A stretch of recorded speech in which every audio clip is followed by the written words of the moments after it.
Hi, good afternoon. I'm Laura Inman-Nolan. I'm with Cox Media Group, and I'm really excited to have this fantastic panel with me today. I've gotten to know these guys in preparation, and you've got some really strong email experts up here to talk about reinventing email.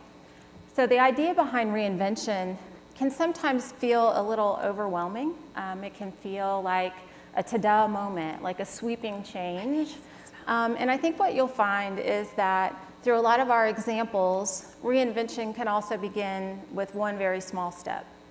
So in our examples today, we'll be looking at ways to reinvent email through optimization, all the way to starting a program from scratch, and then also blowing things up and creating whole new opportunities in your email program. We are reinventing the way we're going to do Q&A today. So I'd ask you to please get your phone out, go ahead and go to slido.com, and our event code for today, as you see on the screen, is hashtag K320. So as the presentation is going on, if you guys would please go ahead and use your cell phone and submit your questions. At the end of our presentation, we'll be moderating the Q&A. And what you can do is kind of vote thumbs up, thumbs down on the questions that are already in there. And that way, we'll be sure to get to the most relevant questions that you may have for the team today. So I have a great panel. I'm going to let them introduce themselves as they come up. But right now, we'll just kick things off from Cox Media Group. So I wanted to share a little bit about why Cox Media Group loves email so much. We're obviously a news media company based here in Atlanta. Email has proven to be such a critical part of our distribution strategy. And so continuing to invest in email optimization and tools has become a real priority for our company and our organization. So in 2014, we decided to really lean into email as a way to drive engagement around our paid subscription products that are in digital. And what we found is that email was kind of the unsung hero and became the real workhorse of our program. What email allowed us to do through our data analytics insights was to really drive the channel and get results that were key to the business, like registration for digital, engagement in our content and our premium content. And it really became a voice of the company to measure how well we were doing in serving customers and driving loyalty. The other thing that email is really valuable for in our business, because we have subscription products in addition to free digital products, is that it helped to create an opportunity around value and pricing. So by doing a lot of content marketing to our core subscribers, we actually were able to measure that the value perceptions of their subscriptions increased. And even though we sent a ton of email, that actually just worked as a reinforcement to the value and the buying decision that they had around their subscription. So in our paid products, our email distribution actually represents 15% of all of our page views and our traffic. So while we have paid products, we also have advertising-based products, and that becomes really, really key in driving those eyeballs. So a little bit quickly about the numbers.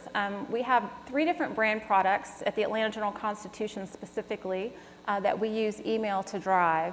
And as you can see on the slide, just over 161 billion emails were sent just for our Atlanta market in 2017.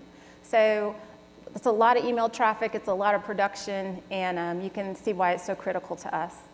We do in Atlanta have 27 free newsletters that you can sign up for and opt into, and those folks are about 750,000 of our list. We also have really good performance with those free newsletters. They're a 15% open rate on average, which is a little low, but compared to our premium emails, but the volume on these is really key, and we've done a lot to drive open rates and performance. We have 16 newsletter products that go to our paying customers, and those have an average of a 28% open rate with a 7% click-through, so they work really well. The last kind of unsung class of emails we do is transactional, so things related to paying your bill, signing up for a new subscription, putting your digital subscription on vacation. What we found with those emails through a recent program we'll talk about is an incredible open rate of 60%. So we're now working on how do you really leverage those transactional emails to work harder for your brand and to drive even further engagement. So when we think about reinvention at Cox, we think about these 4 kind of key principles. And oftentimes they work in tandem. to get us a better impact. So we look at our data set and our data insights. We have a lot of data because we have a subscriber product, so we know a lot about our customers. Of course, design and template architecture is a big driver of reinvention, as well as the content strategy behind what the story is that you want to tell, and then dynamic content publishing. So this first example that I'll share with you is really a combination of the first three drivers around the reinvention. We use data, we use design, and we use content to really kind of turn this email around. So what you'll see with the blue bar on the left is a new email that we introduced about 3 years ago that is released at 4 o'clock every day to drive people that are subscribers into one of our paid products.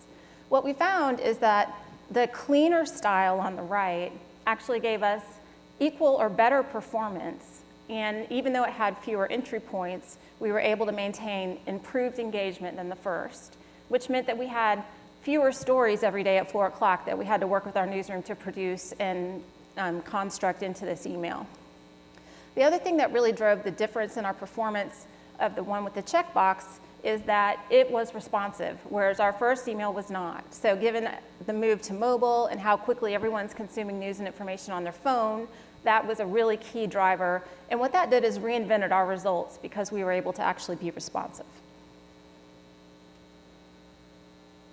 The next example on the left is like a pretty hideous looking email, right? And hopefully you guys maybe can feel my pain a little bit in showing this, but I wanted to share it because we have newsrooms that produce our emails, and we produce a lot of emails every day. And this one was highly automated, but it was also really, really ugly. And so what we were able to do is finally get the technology of our CMS to talk to the technology with our systems on email and go for a much more visually pleasing effect and template. And what that really allowed us to do is showcase content in a much better fashion that was predictable, that was actually on brand, and that also tripled our advertising placement opportunities for our advertising customers. So the driver behind this was, let's use this free email to get more people interested in the brand, to nurture those folks maybe as subscribers, but definitely expose them to our advertisers. So we've heard a lot of great things about Chick-fil-A and Coke today. We call these kind of emails food porn. Pictures and imagery and food is really, really important to newspaper readers. They love a good food everything, whether it be a recipe or a dining review or a restaurant recommendation. So this visual play here is really important, and it's helpful to know kind of what is the most resonating point of your email design when you're putting it together in choosing your template. So for us, the visual here was key. Actually doubled the engagement when we went to the one with the pancakes versus the one next to it. This is an example of dynamic content. And what we're doing here is a fully automated email. It goes every morning at 5:30 a.m. to about 90,000 people here in the Atlanta market. What it does is it's actually programmed to know what day of the week it is, what features are in the newspaper that day, what's unique about the newspaper coverage in that day, and publish all those elements together dynamically so that we don't ever touch this email.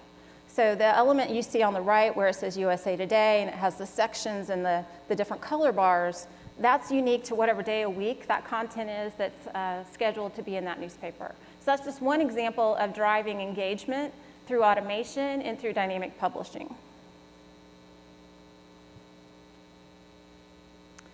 This is an example of one of our transactional emails, and this is around data and also the dynamic publishing modules. So before, we do newspaper email programs for 4 newspapers today. So we have a lot of transactional email activity that, as I mentioned earlier, has to do with did you pay your bill, or are you past due on your bill, or did you start a new subscription? So before we were able to go into dynamic content modules that actually were fed by data, we had 240 different templates that were cared for and maintained and dealt with by a tight team of folks who are really, really talented, but a lot of high touch to try to keep on top of 240 emails. So what this program allowed us to do with, frankly, the help of Brightwave as a partner, was get all of our data assets in order, feed our targets appropriately, and go from 240 templates to 3. So the efficiency in that production and our ability to actually, again, have highly automated email programs that we don't touch, that are journeys based on the timing of their relationship to us, has been an incredibly efficient move for us that's really allowed us to focus our more high-touch opportunities on some new areas in email. So I wanted to share this example. We have, as I said, free newsletters for people that are really not subscribers but still want news and information in Atlanta. And that's the one with the fire picture you see there. That was from the bridge collapse here in Atlanta not too terribly long ago.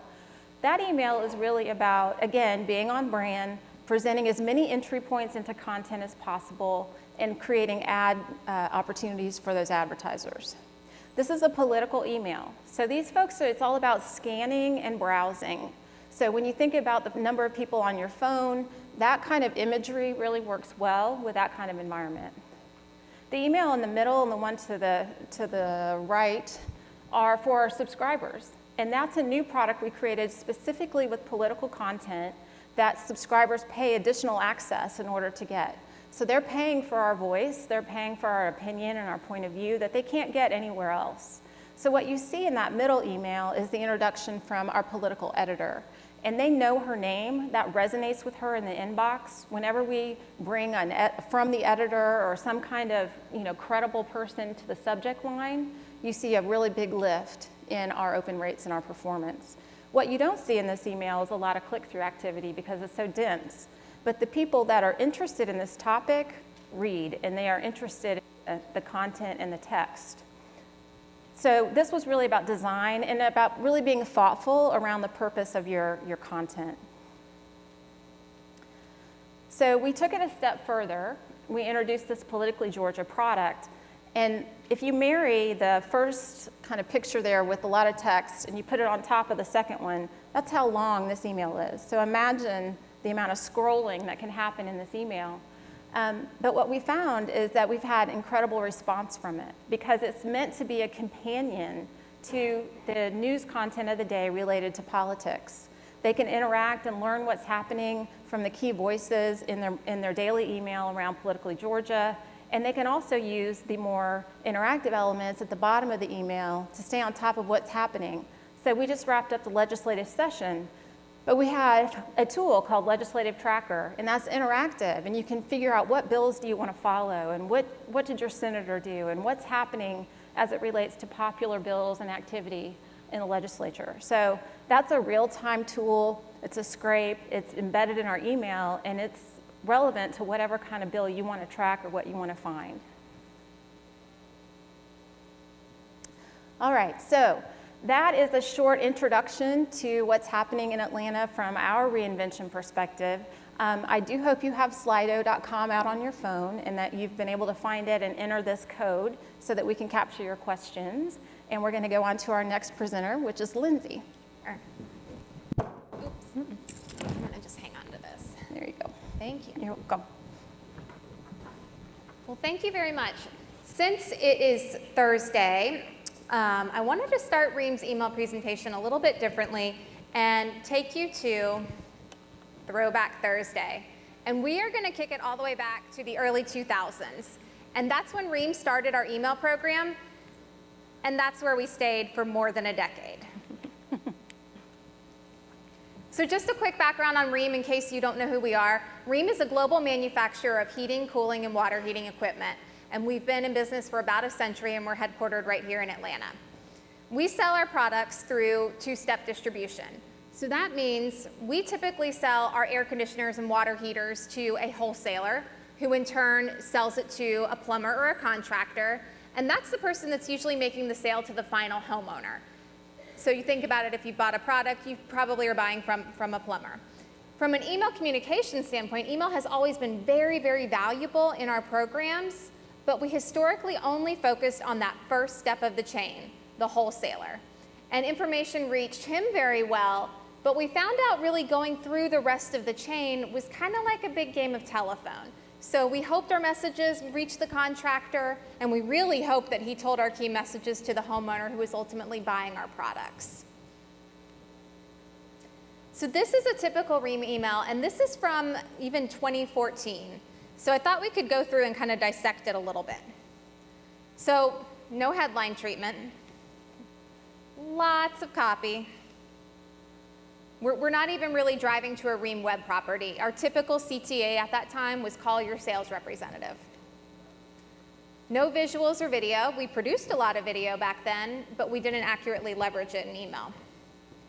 And the only thing you could really click on was a PDF attachment that didn't even go to our main website, ream.com, or any of our primary websites. So the crazy thing is, though, this actually worked really well with our distributors. We had great open rates, and anecdotally, our sales force was happy. They were getting phone calls, and everything was fine. But it really wasn't fine, because we know going down the trail that the information was not making its way to the contractors, and it was not making its way to a homeowner. And thinking specifically about our business, where we're selling really high value systems, and we rely particularly on that contractor to make the sale to a higher margin product, if our information wasn't reaching him, that was a problem. So enter the newsletter. That's really the first email communication tool that we really overhauled to reach some of those audiences that are based in the field, like plumbers, contractors, and we even have another group of third-party sales agents that needed more information from us in a better way. We played with formats. We worked with Brightwave on these, and we started this program in 2017. So we did things like the scrolling visual that you see, where we put a lot of information, probably about a quarter's worth of news into one email. And we did other email formats where we would focus on one real business building topic at a time. And we specifically wanted to use an email newsletter because we know our audience. They're plumbers and contractors. They start their day early, sometimes before 7 a.m., sometimes they work through the night. They're always out in their truck, they're always on a field. So we had to think mobile, we had to think really convenient, we had to think what's gonna work. And that takes us to where we are today. So we rolled out those newsletters last year, and I believe when we started the year, we scoped 2 newsletter projects, and then people liked them, and we got 4, and now we're into 2018, and we have, I think I lost track, it's probably upwards of 13 to 15 email newsletter requests from across our global organization. And the way that I kind of talk about it is people in our industry, in our company, really latched on to these newsletters because they worked. And they provided very concise, very compelling, very convenient information that our customers latched onto. And not only our customers, our internal audiences. The same email that I showed you from 2014 with all that copy, that's the same email that we used internally. And we only use that about half the time. We also just relied on good old Outlook to communicate to employees or using PDFs. So when people saw these, anecdotal feedback right away was overwhelmingly positive. Data feedback proved that we were onto something. Our open rates are around 28%, which for our industry is above average. And our average site bounce rate dropped. It was closer to 91% last year, and as of March, it's down to 49%. And so for our team, at Ream, our marketing team runs very lean. We wear a lot of hats. We only have one real full-time person dedicated to email communications. When we scaled up to that level of newsletters this year, we had to come up with a different way to manage them. So working with Brightwave, we have rolled out a new system for 2018 called Taxi for Email. And what this does, it's a third-party building, email building tool, and it lets our company stakeholders, who most of them aren't technical, most of them don't have design experience, but it lets them input their newsletter items. They can see kind of what their email is going to look like in real time. It's really quick for them to share and route things for internal approvals, and I don't know if there are any other big corporations in the room, but we go through a lot of approvals on everything. And it's a seamless transition of content to our ESP, and we use IBM. And so this is an example of one of the templates that we built in Taxi for Email, and we're letting people go in and build their own newsletters. The first newsletter we got out using this format, we saw a 50% decreased production time frame. And as we started last year to really reimagine what email can look like and started thinking through how this works for newsletters, we really applied that same philosophy across our entire email program. So I put up some examples of how we've really just reimagined and redefined email at Ream. We now have programs that specifically go to new contractors that sign up to do business with us. They get a 3-touch series. We have a trade show series that targets prospects coming to shows and leads afterwards. We have just a refreshed communications template for when we don't need a newsletter, but we do need to communicate a product launch update to some customers. And we even started a series of emails to consumers. So folks who buy a new Ream water heater now get a 3-touch series from us. And all of these have performed very well, just really making a great case for the data behind these have helped me make a really good case for why we need to invest more in email. And it all started with the mighty newsletter. So we really owe a lot to how newsletters took off at Ream, and definitely for B2B, particularly any B2B companies that have 2-step distribution like ours. This was a great way for us to really get through that whole chain and measure the impact of it. And that's it. I'm going to transition over to Andrew. Thank you. Okay, cool. Well, my name is Andrew Buchholz. I work for SmartBrief. Just by a show of hands, how many of you are familiar with SmartBrief? Okay, the lights are really bright. I'm pretty sure everyone raised their hand, so that's good. No, for those of you who are not familiar with SmartBrief, SmartBrief is the leading digital media publisher of targeted business news and information by industry. So pretty much all we do is newsletters. We do have a website, but that's there because everyone's got to have a website. So we have 250 newsletters, a majority of which we publish every single day. So we have a large team that helps us create those. We cover 14 different industries, and we partner with leading trade associations such as the IAB in the marketing and advertising industry, AHIP in the healthcare space, and NRF in the travel space. And we have just over 6 million subscriptions, which for us is a big deal. I wanted to share this quote because newsletters are hot again. They've been around for a long time, but really they've made a large comeback. You see with things like The Skim or Quartz or Axios. And this is a quote from a guy over at the New York Times. And this quote's actually a couple years old, but he really hit it on the head. He said, "Newsletters are clicking because readers have grown tired of the endless stream of information on the internet, and having something finite and recognizable show up in your inbox can impose order on all that chaos." So I think that really newsletters, especially for us, what we're trying to solve is we're trying to impose order on all that chaos. The internet is full of internet that's never ending, and it's hard to know what news is reliable, and we want to be that source of truth for our subscribers. So jumping into this, one of the ways that SmartBrief is really reinventing the newsletter is by starting with our content management system. So our content management system allows us to aggregate content through robots that crawl all over the internet, and they gather information for us. So to take a step back, SmartBrief, we are curators of news. We don't say aggregators because that's a derogatory word at our company. So for us, we are curators because we have a staff of editors who are experts within the industry, and they essentially take these long form articles and they make them short in order to kind of educate our audience of subscribers in a brief manner. So we choose the sources. When our robots are going out and they're going all over the internet, we choose the sources to help eliminate disinformation, or as it's more popularly known as fake news. That's really important, obviously, for our partners. As you can see here, we partner with large organizations, so they want to be able to make sure that the information that we're providing is accurate and truthful. So by us having that control, gives us kind of the upper hand. Additionally, once we aggregate all of this content, we use a combination of keywords and trends to be able to identify who it is, which stories that we want to pick out to share with our readers. We have a really cool tool that we recently created that allows us to see kind of what stories people are engaging with, and we take that information and we're allowed to put that back into the newsletter so that we're reaching people not just based off of what we think that they want to read, but also what they're engaging with so that we know what they're actually reading. And lastly, we have a human element. We have over 100 plus editorial professionals who are helping create these newsletters every single day. I think that, we have tested software, don't tell the editors this, but we have tested software to see kind of, what sort of AI software out there can create these summaries for us. And, we were really unimpressed, so the robots are not taking over yet. So that's good.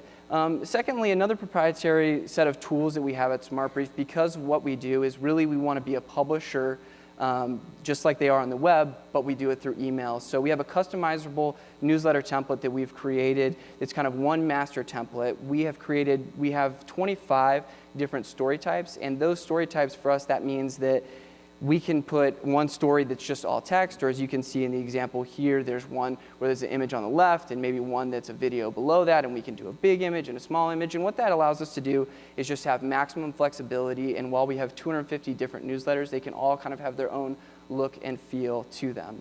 Additionally, because of the way SmartBrief is monetized, through advertising, we created our own ad server. So we have the ability to target users using business card data.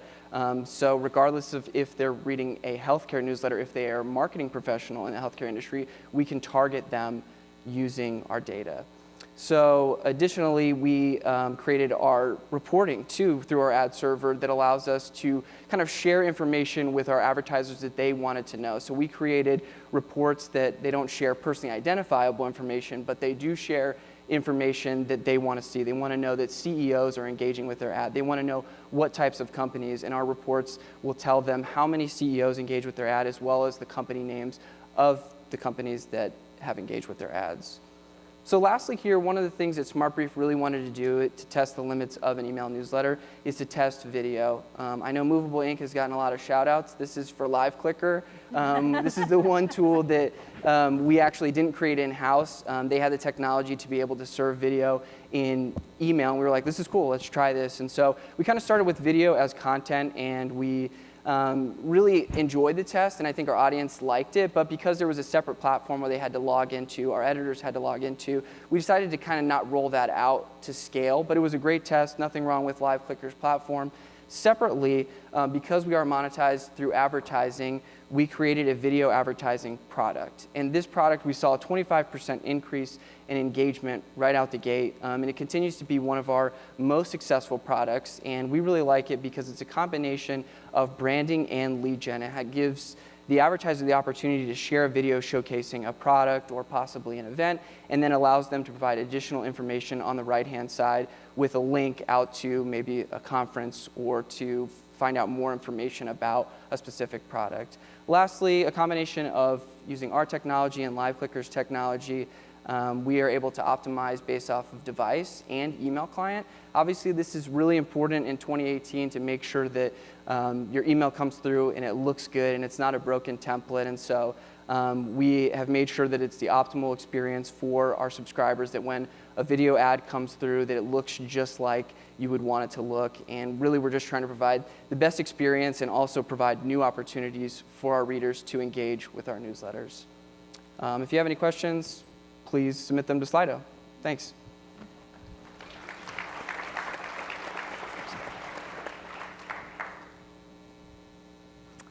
Okay, good afternoon, everyone. My name is Leah Hopke, and I'm a senior advisor of email marketing at ARP.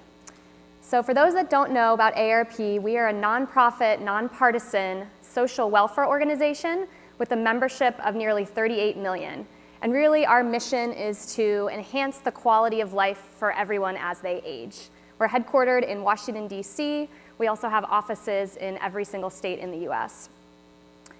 As far as our email landscape and email program, we're a large organization. Our email landscape is large and complex. We have over 70 business units that on any day are trying to fight for sending out an email to our list, and all of those emails serve a variety of different purposes. So you can imagine we have to kind of put some strict governance rules in place to make sure that our members and subscribers are getting, a reasonable amount of email each and every week. As far as the types of emails that we send, newsletters is really just one piece of the pie. We send national kind of facing emails around our social mission, our advocacy efforts. We have sales emails that our third-party advertisers and partners might send to our list.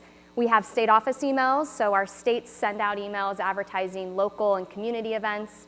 And then we have transactional and triggered emails as well. So newsletters is the focus of this presentation, so I'll highlight some ways that we're reinventing in that space. A quick few stats about our email program. In 2017, we sent over 1 billion emails.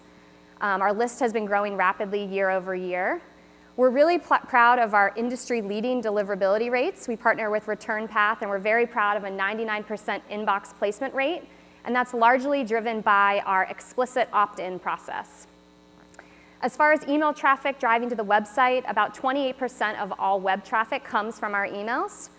And then finally, unique to ARP, we are a membership organization. You have to be 50 to join, so our newsletter lists are primarily people who are 50 and older, and largely members. So we have kind of different statistics when you look at desktop and mobile rates. We're really just at about 50-50 as far as open and click rates go, desktop versus mobile, although mobile is increasing drastically year over year. And then just a little bit about how ARP is reinventing newsletters. So the first area, like many of the folks have already mentioned in the room today, we do partner with Movable Ink to use and deliver intelligent content. We've tested their countdown clocks, dynamic personalization based on web behavior. We've also are in the process of implementing their web scraping tool. We've also done some optimal send time optimization efforts using tools like Audience Point, where we took one of our largest newsletters that previously we were sending out every Friday to the same group at the same time, and we tested sending that out Friday through Sunday to really deliver that optimal time. And we increased metrics across the board, 100% confidence level, and our ROI by 150% just by using that tool. The second area, we've incorporated some interactive email elements into our newsletters to add functionality, and I have a creative example in a few slides that showcases that. The third area is around filling digital white spaces in the marketplace. So we have had newsletters for a long time at ARP. We have our bread and butter ones that go out to a large group of members that advertise products, programs, and services. But recently, we've been identifying kind of smaller niche audiences and developing more tailored and targeted content around those particular subgroups. And I have an example in a few slides. The fourth area is something that we've started doing is kind of changing the way we measure ROI for our newsletters. So rather than just traditionally relying on email or open and click rates and website page views, we've been incorporating some qualitative measures to really help to aid our feedback loop and our content creation process. And then the fifth area, we're a nonprofit. We're celebrating our 60th anniversary in July. We have a really compelling brand story, and we're trying to do a better job of telling that story in our newsletters so that our members understand we're not just a consumer membership. You don't just join for the Denny's discount. It's really more about ARP fighting for you on the issues that matter most in your life. So a few creative examples for some of our newsletters. This is an example of our travel newsletter. So we have dynamic content. It's customized, personalized, and localized. But what we did was just a simple test of the placement of that local content in our newsletter. So by simply moving it up higher in the newsletter, we were able to increase click rates and really increase the relevance of that module to the consumer. And the whole idea behind this local module was trying to make it that travel can be attainable for anyone. It doesn't just have to be fancy international vacations, although those are lovely. It could also just be taking a day to experience something new and unique that might be right in your backyard. So by promoting these kind of local offers and deals that might be right near you, we were able to show our members that travel can be attainable for everybody. This next example is around interactive email. So we really wanted a use case for adding something that was going to add functionality to our email newsletters and add value to our subscribers. So this is our web letter. It goes out every Friday. And we added a navigational bar at the top there that links to key places on the website that members are constantly trying to go to find their membership status, our loyalty program, things like that. And then we also have kind of a rotating scroll bar there that has 3 different offers that just gives us additional placements. So by adding these 2 pretty simple but functional interactive elements, we were able to add incremental clicks to our newsletter. This next example is around filling digital white spaces. So the Girlfriend newsletter is a new newsletter that was stood up about a year ago. And really, it was developed out of market research that we found that the Gen X women really needed an outlet. And so we were able to step in as ARP and deliver relevant content about work, relationships, money, health, and really kind of create a relationship before they become age eligible to join. So really this kind of serves as a tool that AARP can kind of open the door, start having a conversation with women in their 40s, and really establish us as a partner before they're ready to join at age 50. And then the last example I have here is kind of around measuring consumer value and integrating some of those more qualitative measures into newsletters. So in this example, it's a little hard to see, it's small, but there's a thumbs up, thumbs down module below every single content in the newsletter. And by adding that, it directs to a landing page where we're able to get more qualitative insights into whether the subscriber really hated that piece of content, really liked it, wants to see more around it. And so we're able to kind of create this feedback loop with our content creation team. So but just by adding that module, we increased clicks in the newsletter, but what was more interesting is that we found subscribers who gave feedback were more engaged, and they were 68% more likely to click on the next newsletter they received because they felt like they had an outlet for their feedback being heard. And with that, I think we'll turn it over to Laura and we'll do some Q&A. Awesome. So I just want to thank everybody on the panel for all of their expert advice and examples. And then you guys have been really awesome with the Slido tool, so thank you. We have lots of questions. We have about 10 minutes that we're going to go through the questions.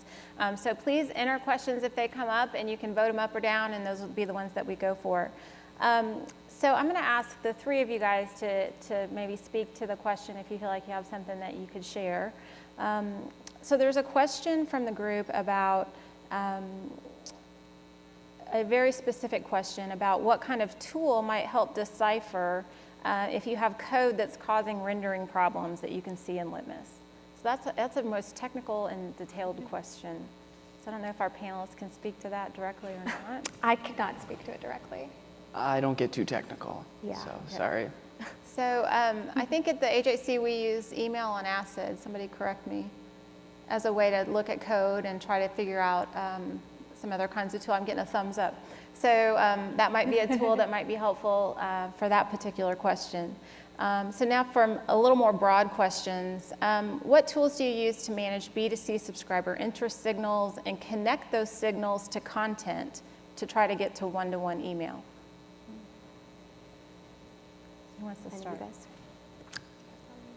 You guys are putting really tricky questions in there. I know, I'm telling you, these guys are serious So about I can their answer questions. that. Please, So go at ahead. AARP, we use Adobe as one way that we collect a lot of the interest for our members. That we have an account profile page on our website where you can check what interests you, and you can also explicitly opt into our newsletters. And so that connects directly into our ESP to kind of feed that engine.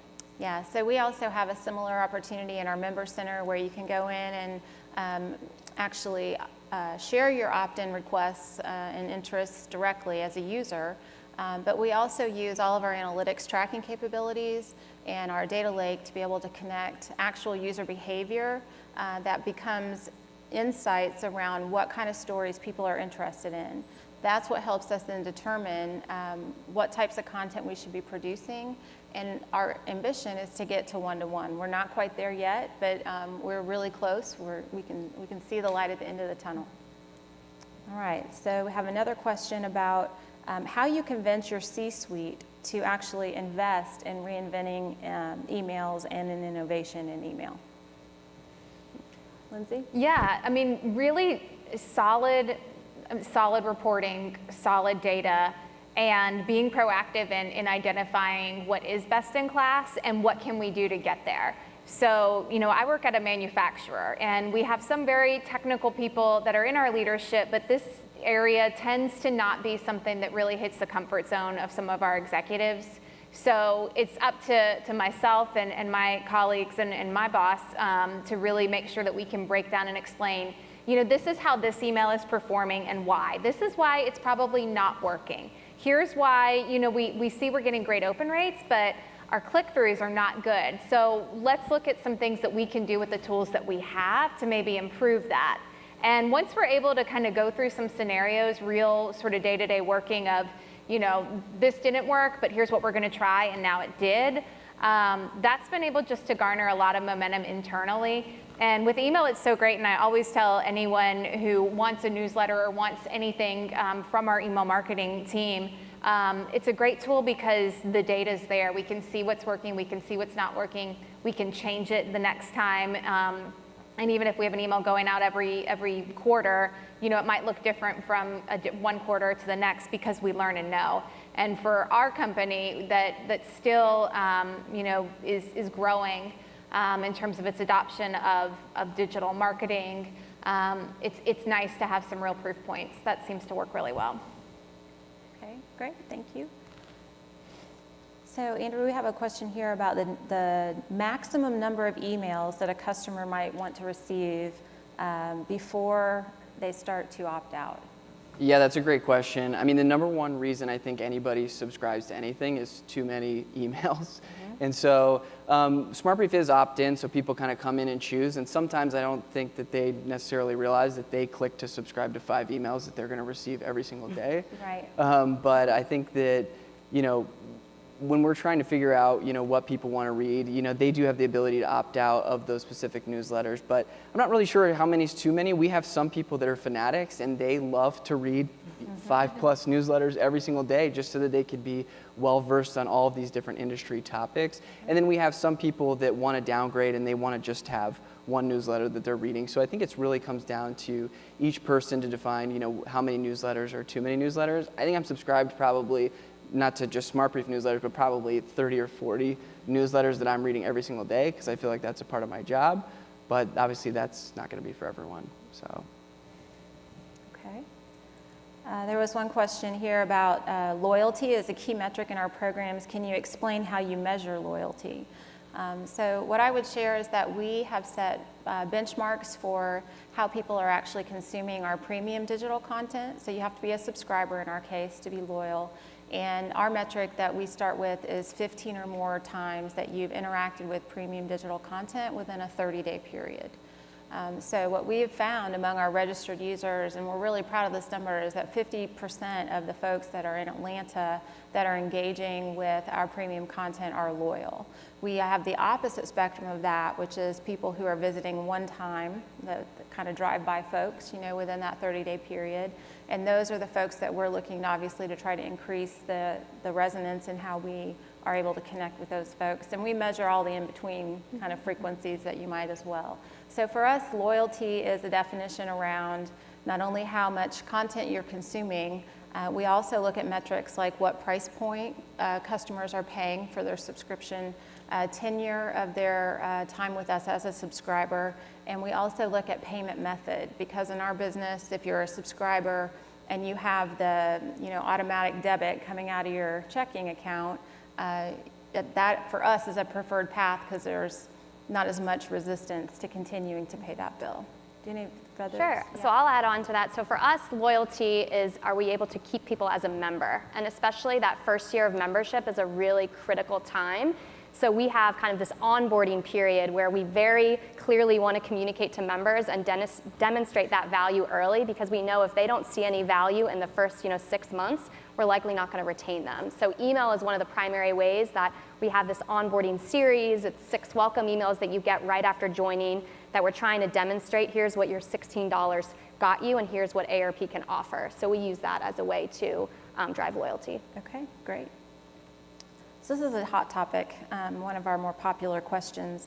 How do you leverage newsletters around advocates and increase your subscriber base? To leverage your advocates. Yeah, so one of the things we've been doing is we have a subscriber panel where we can reach out to people who've decided that they love SmartBrief, and so what we do is we engage with them. We will either do a survey, and for some of those people after the survey, we'll dig a little bit deeper and talk about what type of things editorially that they like in our newsletter and what things we could write about that they're not currently seeing. And so just in terms of just trying to figure out, what they want to read and how we can help obviously drive the best experience for them as industry experts. Okay, great. We have another minute. We'll go with a couple more here. There's a question about handling email replies and bounces from your programs. Can you guys speak to how you handle those? So we're a lean team, and we actually have an inbox setup that comes to just a couple of us in-house, and it's manual, unfortunately. So we go through it, we forward out to the right people if there's a question coming in. That's also how we use to manage some of our unsubscribes as well. Okay, great. And why don't we all answer this one, because I think it's a good one that's kind of focused around reinvention, and then we'll wrap it up. But it asks a question around innovation, and which innovation are you most excited to introduce to your organization in your email? Who would like to start? I'll start. I think one of the things we've actually just started implementing is, so we use Salesforce Marketing Cloud as our ESP and Journey Builder. I don't know how many folks in the room use that, but it's really helped us to streamline our onboarding series when you're able to integrate multiple channels, multiple touch points, and clearly see how people are moving through the journey in a much more visual way. So it's something that we're looking to now expand to other business units in the programs and create those little micro moments around a specific need. Okay, great. Lindsay? So at Ream, I lead the email communications, but we actually just built out a team that's led by one of my peers for marketing automation and analytics. And so that whole email program is going to be focused around attracting leads, retaining leads. How does that fit into a new CRM that we're also launching at Ream? So there's a lot of momentum around where does emails fit in that, and what kind of new tools and communications can we use around leads, and how do we really get to a point where we're measuring our results more effectively. So that's just really exciting. Andrew? Yeah, and then for us, I think for me, the thing that I'm most excited about, and it's been around for a while, but since we have our own ad server, it's not something we've really dug into, but is programmatic advertising. Since the way that we monetize is through our own ad server, and we've typically always owned that, just kind of digging into, like I said, SmartBrief's goal is to kind of be a web publisher, but in email. And so that's obviously the way that the internet works. So we want to try and figure out how can we integrate that, and will it still bring the same value for our subscribers? So. Okay, great. Yeah. And I would say at Cox, one of the things that we have been really, really anxious to actually be able to act upon is all the data that we have available to us. So all the behavioral data, the click journey or the path of consumption of content, that innovation has really been on the data side of the house, understanding it, being able to refine it in a way that those files are manageable. We're working now to then advance our ability to use dynamic platforms, also within Salesforce Marketing Cloud, to be able to have one-to-one messaging, so that the content that you're seeing is the content you've shown an explicit interest in previously based on your behavior and based on your own expressed interest areas. We also have a test that actually is going to roll out on Monday, where we're introducing personalization of content. So it's kind of the Amazon you might also like sort of thinking as it relates to news and information. And we've seen some of our other metro newspaper peers drive a fairly big lift in that way. Looks like we have more time on the clock than we had a minute ago. All right, well, we'll ask another question. I think we just Oh no, now we have 40 minutes. I think we're done. So thank you guys so much for your questions, and thank the panels.